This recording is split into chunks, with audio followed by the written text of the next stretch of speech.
Hello friends, welcome back to my channel. இன்னைக்கு நம்ம பார்க்க போகிற வீடியோ கர்ப்பகாலத்தில் கர்ப்பிணிகள் செய்யவே கூடாத ஒரு சில செயல்களை பற்றி தான் இந்த வீடியோவில் நம்ம பார்க்க போகிறோம். நம்ம செய்கிற ஒவ்வொரு சின்ன சின்ன விஷயங்கள் கூட நம்மளோட குழந்தையும் நம்மளோட குழந்தையோட வளர்ச்சியும் ரொம்ப பாதிக்கக்கூடிய ஒரு சில செயல்கள் கூட இருக்குது. ஸோ எந்த மாதிரி இருக்கணும், என்னெல்லாம் பண்ணணும், என்னெல்லாம் பண்ணக்கூடாது, அதை பற்றி தான் இந்த வீடியோவில் நம்ம பார்க்க போகிறோம். வீடியோவை ஸ்கிப் பண்ணாமல் முழுசாக பாருங்கள், அப்போ தான் உங்களால் எல்லாத்தையும் தெரிஞ்சுக்க முடியும். நம்மளோட சேனலை முதல் முறையாக பார்க்குறவங்களா இருந்தீங்கன்னா சப்ஸ்கிரைப் பண்ணிட்டு பாருங்கள். அப்போ தான் நான் போடுற யூஸ்ஃபுல்லான வீடியோ உங்களுக்கு நோட்டிஃபிகேஷனாக வரும். நார்மலாக கர்ப்ப காலத்தில் ரொம்ப நிறைய பெண்கள் வந்து வீட்டில் வந்து தேங்காய் உடைப்பாங்க. தேங்காய் உடைக்கிறதுனால எந்த ப்ராப்ளமும் கிடையாது. ஒரு சில நேரம் நம்ம ரொம்ப ஃபோர்ஸாக உடைக்கிறதுனாலையோ இல்லை நம்ம உடைக்கும் பொழுது அந்த தேங்காவோட மேலே இருக்கிற தோல்கள் வந்து நம்மளோட வயிற்று பகுதியில் கூட ஒரு சிலருக்கு ரொம்ப ஃபோர்ஸாக அடிச்சிடலாம். அல்லது நம்ம தேங்காய் உடைக்கும்போது கைகளில் வந்து பட்டுறலாம். ஸோ அதனால் நார்மலாகவே கர்ப்பிணிகள் வந்து தேங்காய் வந்து உடைக்கக்கூடாதுன்னு சொல்லுவாங்க. அதனால தான் நம்மளோட பெரியவங்க வந்து கர்ப்பிணிகள் வந்து தேங்காய் உடைக்கக்கூடாது, ப்ரெக்னெண்ட்டாக இருந்தாங்கன்னா அவங்க வீட்டில் வந்து கோவிலில் போய் தேங்காய் உடைக்கக்கூடாது இந்த மாதிரி சொல்கிறது இதுக்காக தான். நார்மலாக கர்ப்பிணிகள் வந்து தேங்காய் உடைக்க கூடாதுன்னு சொல்லுவாங்க. அது மட்டும் இல்லாமல் ரொம்ப பெரிய பெரிய பழங்கள் தர்பூசணி, அரசாணிக்காய், பூசணிக்காய் இந்த மாதிரி பெரிய பழங்கள்லாம் இருக்கும்ல, அதை வந்து நம்ம ரொம்ப ஃபோர்ஸாக வந்து நம்ம கட் பண்ணுவோம். அப்படி பண்ணும் பொழுது நம்மளுக்கு அதிகமான, அதாவது ஒரு சிலருக்கு வந்து இடுப்பு வலி, முதுகு வலி அந்த மாதிரி கூட ஏற்படும். அப்படி கட் பண்ணும் பொழுது கூட நம்மளோட கையில வந்து படலாம். ப்ரெக்னன்சி டைமில் மேக்ஸிமம் நம்ம வந்து வேறு எதுக்கும் டேப்லெட்ஸ், ஒரு ஃபீவரோ ஒரு ரொம்ப எமர்ஜென்சினா தான் வந்து வேறு மெடிசின்ஸ் வந்து எடுக்க சொல்லுவாங்க. மற்றபடி வேறு மெடிசின்ஸே வந்து எடுத்துக்க சொல்ல மாட்டாங்க. இந்த மாதிரி நீங்கள் ஏதாவது காயங்கள் படும் பொழுது நம்மளுக்கு வந்து வேறு ஏதாவது மெடிசன்ஸ் வந்து எடுக்கிற மாதிரி வரும். ஸோ அதெல்லாம் தவிர்த்து கொள்வது ரொம்பவே நல்லது. நெக்ஸ்ட் நம்ம பார்த்தோம்னா நார்மலாக கர்ப்பிணிகளுக்கு வந்து ரொம்ப இடுப்பு பகுதிகள், அவங்களுடைய பிறப்புறுப்பு பகுதிகள், அவங்களுடைய கால் பகுதி வீக்கம் இந்த மாதிரி நிறைய பிரச்சனைகள் இருக்கலாம். இந்த நேரத்தில் ரொம்ப இறுக்கமான ட்ரெஸ் வந்து போடக்கூடாது. நிறைய பெண்களுக்கு வந்து அவங்களுடைய கர்ப்ப காலத்தில் வந்து பிரேசியர் பேண்டீஸ் வந்து போடலாமா போடக்கூடாதான்னு கூட நிறைய பேருக்கு ஒரு டவுட் இருக்கும். கர்ப்ப காலத்தில் பிரேசியரும் பேண்டீஸும் கண்டிப்பாக போடலாம். ஆனால் ரொம்ப இறுக்கமா போடக்கூடாது. நார்மலா உங்களோட சைஸ் வந்து இதுக்கு முன்னாடி 32 அல்லது 34 இருந்ததுன்னா, நீங்க இப்போ ஒரு 36ஓ, 38ஓ நீங்க யூஸ் பண்றது ரொம்பவே நல்லது. அதே மாதிரி தான் பிரெக்னன்சி டைம்ல பிரேசியர் யூஸ் பண்றதும் ரொம்ப இறுக்கமா நீங்க போடும்பொழுது, உங்களோட மார்பகங்கள்ல வந்து ரொம்ப அழுத்தப்பட்டு ரொம்ப அவங்களுக்கு நெஞ்சு வலி கூட ஏற்படும்னு சொல்லுவாங்க.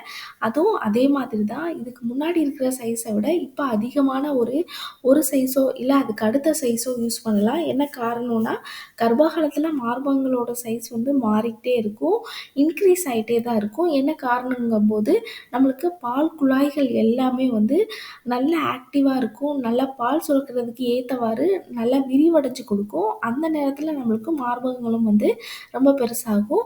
ஸோ அதே பழைய பிரேசியரே யூஸ் பண்ணும் பொழுது உங்களுக்கு அந்த மார்பகத்தில் அந்த நிறைய பேருக்கு ஒரு தும்பும் பொழுதோ ரொம்ப இறுக்கமாக இருக்கும்போது அந்த நெஞ்சே வலி வந்து ஏற்படும். கொஞ்சம் லூஸாக போட்டு இல்லை நைட்டு தூங்கும் பொழுது பிரேசியரை வந்து ரிமூவ் பண்ணி வச்சுட்டு கூட நீங்கள் தூங்கலாம், எந்த ப்ராப்ளமும் கிடையாது. நெக்ஸ்ட் நம்ம பார்த்தோம்னா நீங்கள் அதே மாதிரி லெகின் யூஸ் பண்ணுறதையும் கூட ப்ரெக்னன்சி டைமில் வந்து தவிர்த்து கொள்ளலாம். பேண்டீஸ் வந்து நீங்கள் போடலாம், ஆனால் ரொம்ப ஈரமாக இருக்கிறத வந்து போடக்கூடாது. ஒரு நாளைக்கு 1 அல்லது 2 அல்லது 3 கூட நீங்கள் சேஞ்ச் பண்ணிக்கோங்க. ஆனால் ரொம்ப ஈரமாக போடும்பொழுது அந்த தொடை பகுதிகள் வந்து ரொம்ப புண்ணாயிடும். அப்புறம் வந்து ஒரு சிலருக்கு நடக்கவே முடியாத மாதிரி ஆயிடும். ரொம்ப வலி கூட அதிகமா ஏற்பட்டுரும். நார்மலா அந்த மாதிரி நார்மலாவே இருக்குதுன்னா, லைட்டா வெதுவெதுப்பான சுடு தண்ணி வந்து நீங்க வாஷ் பண்ணிக்கிட்டே இருந்தீங்கன்னா, உங்களுக்கு சீக்கிரம் ஆறுறதுக்கு நெறையவே வாய்ப்பு இருக்கு. ரொம்ப இறுக்கமான ட்ரெஸ் வந்து போடக்கூடாது. அதே மாதிரி ஹை ஹீல்ஸ் வச்ச ஸ்லிப்பரும் நம்ம யூஸ் பண்ணக்கூடாதுன்னு சொல்லுவோம். ஏன்னா, நம்மளோட நார்மலாவே இடுப்பு பகுதி வந்து ரொம்ப விரிவடைஞ்சிருக்கும். நீங்க ஹை ஹீல்ஸ் போடும்பொழுது தவறி விழுகிறதுக்கும் நெறைய வாய்ப்பு இருக்கு. கால் வலி வந்து ரொம்ப அதிகமா வர்றதுக்கும் நெறையவே வாய்ப்பு இருக்கு. நெறைய பெண்கள் வீட்ல வந்து பெட் அனிமல்ஸ் வந்து கண்டிப்பா வளர்ப்பாங்க. நாயோ, பூனையோ இந்த மாதிரி கண்டிப்பா வளர்ப்பாங்க. பிரெக்னன்சி டைம்ல கண்டிப்பா நாயவோ, பூனையவோ மடியில வந்து தூக்கி வைக்கக்கூடாது. அதுலேருந்து கிருமிகள் வந்து நம்மளுக்கும் தொட்றதுக்கு நெறையவே வாய்ப்பு இருக்கு. ஸோ பிரெக்னன்சி டைம்லயாவது நாயோ, பூனையோ வந்து மடியில வச்சு தூங்குறதோ, இல்ல தலைக்கு பக்கத்துல வச்சு தூங்குறதோ அத தவிர்த்துக் கொள்றது ரொம்பவே நல்லது. இல்ல ரொம்ப முடியல, இப்பதான் நான் தூக்குனேன்னா, நல்லா ஹேண்ட் வாஷ் பண்ணிட்டு, இல்ல நல்லா ட்ரெஸ்ஸ ட்ரெஸ் எல்லாம் மாத்திட்டு கூட தூங்குறது இந்த மாதிரி பண்ணலாம். நார்மலா ஆனா ப்ரெக்னன்சி டைம்ல பெட் அனிமல்ஸ் அதாவது நாயோ, பூனையோ வந்து மடியில வச்சுக்கிறதையோ, இல்ல ரொம்ப நேரம் தோள்ல வச்சுக்கிறதையோ, படுக்க வச்சுக்கிறதையோ இதெல்லாம் வந்து கண்டிப்பா தவிர்த்துக் கொள்ளணும்னு சொல்றாங்க. அதே மாதிரி லேப்டாப்பையும் மடியில வச்சு யூஸ் பண்ணாதீங்க. கொஞ்சம் டேபிள்ல வச்சு யூஸ் பண்ணுங்க. அதுலேருந்து வர ஹீட் வந்து நம்மளுக்கு வந்து அ எந்த பாதிப்பும் ஏற்படாது. இருந்தாலும் வந்து தவிர்த்துக் கொள்றது ரொம்பவே நல்லது. கர்ப்ப காலத்தில ரொம்ப அதிகமான கடைகள் உள்ள உணவுகள வந்து வெளியில சாப்பிடுற உணவுகளையும் வந்து தவிர்த்துக் கொள்ளணும்னு சொல்லுவாங்க. நார்மலா வெளியில வந்து அதிகமான எண்ணெய் யூஸ் பண்ணுவாங்க. என்ன ஆயில் யூஸ் பண்ணுவாங்க. என்ன மாதிரியான மசாலாஸ் வந்து யூஸ் பண்ணுவாங்க. இப்ப தான் அதாவது ஃப்ரெஷ்ஷா ப்ரிப்பேர் பண்ணியிருக்காங்களா, இல்ல ஆல்ரெடி ரொம்ப ஓல்டா எதுவுமே நம்மளுக்கு தெரியாது. ஒரு சிலருக்கு இதனால கூட ஃபுட் பாய்சன் கூட ஆகலாம். ஸோ, அதனால ரொம்ப பார்த்து நம்ம வீட்ல அதுவும் பிரெக்னன்சி டைம்ல வீட்ல சமைக்கிற ஒரு ரச சாதம் கூட சாப்பிடுறது ரொம்பவே நல்லது. ரொம்ப கால வந்து கீழ தொங்க போட்டோ, ரொம்ப வெ அ அ அதே மாதிரி பிரெக்னன்சி டைம்ல வந்து அ கால் வீக்கம் வந்து ரொம்ப அதிகமா இருக்கும். நீங்க இதுக்கு முன்னாடி 7ஆம் நம்பர் ஸ்லிப்பர் யூஸ் பண்ணீங்கன்னா, இப்ப 8ஓ, 9ஓ யூஸ் பண்ணுங்க. பழைய ஸ்லிப்பரே யூஸ் பண்ணும்பொழுது உங்களுக்கு இன்னும் ரொம்ப இறுக்கமாயி, கால் வீக்கம் கூட ரொம்ப அதிகமாகுறதுக்கு நெறைய வாய்ப்பு இருக்கு. ரொம்ப வெயிட்டான பொருள தூக்குறதோ, அ ரொம்ப கெமிக்கல்ஸ் வந்து அதாவது பாத்ரூம் கழுவுற அந்த கெமிக்கல்ஸு, வீடு துடைக்கிறது இதெல்லாம் கூட தவிர்த்துக் கொள்றது ரொம்பவே நல்லதுன்னு சொல்றாங்க. அதுலேருந்து வர கெமிக்கல் ஸ்மெல்ல நம்ம இன்ஹேல் பண்ணும்பொழுது, அது கூட குழந்தைய வந்து பாதிக்கும்னு சொல்றாங்க. மேக்ஸிமம் கர்ப்ப காலத்தில வந்து இந்த பாத்ரூம் கிளீன் பண்றது இதெல்லாம் கூட அப்படியே கிளீன் பண்ணாலும் நெறைய ஒரு 2, 3 ஒரு 2 மாஸ்க்கு தொடர்ந்து போட்டுட்டு கிளீன் பண்ணுங்க. கிளீன் பண்ணிட்டு நல்லா ஹேண்ட் வாஷ் பண்ணிட்டு, அடுத்து ஏதாவது ஒரு பொருட்கள் வந்து சாப்பிடுங்க. கர்ப்ப காலத்தில ரொம்ப அப்படியே வயிறு முட்ட சாப்பிடுறத வந்து தவிர்த்துக் கொள்றது ரொம்பவே நல்லது. ஏன்னா, நம்மளுக்கு நார்மலாவே அந்த செரிக்கிற தன்மை வந்து ரொம்ப கம்மியா தான் இருக்கும். நீங்க ரொம்ப அதிக அளவு அளவுக்கு அதிகமா எடுத்துக்கொள்ளும் பொழுது, ஒரு சிலருக்கு வயிறு வலியே கூட ஏற்படும். ஸோ, கர்ப்பிணிகள் வந்து ரொம்ப லிமிட்டா கொஞ்சம் கொஞ்சமா செப்பரேட் பண்ணி சாப்பிடணும்.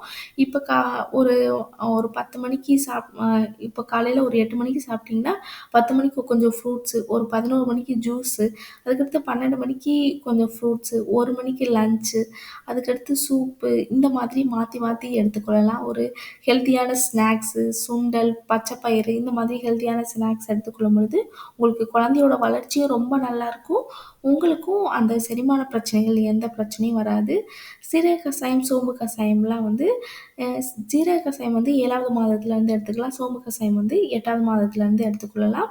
இதெல்லாம் கரெக்ட்டா ஃபாலோ பண்ணாலே போதுமானது. நம்மளோட குழந்தை வந்து ரொம்ப ஹெல்த்தியா இருக்கும். எந்த பாதிப்பும் இருக்காது. அதே மாதிரி ரொம்ப சத்தமா ஒரு சிலர் வந்து கேட்பாங்க. ஒரு ஸ் ம் ரொம்ப சவுண்ட் வச்சு இதெல்லாம் பண்ணுவாங்க. அந்த மாதிரிலாம் கூட குழந்தைக்கு வந்து ரொம்ப எரிச்சல வந்து ஏற்படுத்தும். ரொம்ப நீங்களே சத்தம் போடுறதோ, இல்ல கோவத்துல அதிகமா சண்டை போடுறதோ, இதெல்லாம் கூட தவிர்த்துக் கொள்றது ரொம்பவே நல்லது. அப்படி இருக்கும் பொழுது உங்களுக்கு உங்களோட குழந்தையும் ரொம்ப ஆரோக்கியமா இருக்கும். ஃப்ரீயான டைம்ல வந்து நல்லா புக் ரீட் பண்ணுங்க. நல்லா சத்தமா ரீட் பண்ணுங்க. நீங்க பேசுறது குழந்தை கூட அதிகமா வயிற தொட்டு வந்து பேசி பேசிக்கிட்டே இருக்கும்போது, உங்களுக்கு குழந்தை வந்து நீங்க என்ன ஸ்டோரி சொல்றீங்களோ, அத அப்படியே கேட்கும்னு சொல்லுவாங்க.